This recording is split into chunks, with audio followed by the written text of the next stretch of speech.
പ്രതിപക്ഷ നേതാവായി സഖാവ് പിണറായി വിജയനെ തീരുമാനിച്ച വിവരം നമ്മൾ പത്രത്തിലൊക്കെ വായിച്ചു. പ്രതിപക്ഷ ഉപനേതാവ് എന്നൊരു പദവി ഭരണഘടനാപരമായിട്ടോ നിയമപരമായിട്ടോ ഇല്ല. അത് ആലങ്കാരികമായൊരു പദവി മാത്രമാണ്. അങ്ങനെ ഒരു പദവി സൃഷ്ടിക്കണമോ? അങ്ങനെ ഒന്നും ഉണ്ടാകുകയാണെങ്കിൽ അത് ഏത് പാർട്ടിക്ക് കൊടുക്കണം എന്നുള്ളതിനെക്കുറിച്ച് CPM CPI തമ്മിൽ ചില്ലറ അഭിപ്രായ വ്യത്യാസങ്ങളൊക്കെ ഉണ്ട്. സത്യത്തിലൊന്നും വലിയ വിഷയമുള്ള കാര്യമല്ല. ഉപനേതാവ് ആയിട്ട് CPMൽ തന്നെ ഒരു മുതിർന്ന MLA വേണമെങ്കിൽ തീരുമാനിക്കാം, KN ബാലഗോപാലിനോ മറ്റോ. ഇനി അതല്ല, ഉപനേതൃത്വം ഉണ്ടാക്കി അത് CPIയുടെ പാർലമെൻ്ററി പാർട്ടി ലീഡറെ ഏൽപ്പിക്കാം. അതിനും തെറ്റൊന്നുമില്ല.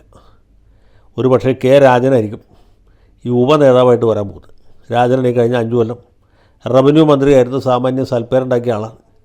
പിണറായി സർക്കാരിലെ മിക്കവാറും മന്ത്രിമാരൊക്കെ തോറ്റപ്പോഴും ഉല്ലൂർ പോലെ വളരെ ബുദ്ധിമുട്ടുള്ളൊരു മണ്ഡലത്തിൽ നിന്ന് മൂന്നാമതും ജയിച്ച് ഇപ്പോൾ നിയമസഭയിലെത്തിയ ആളാണ്.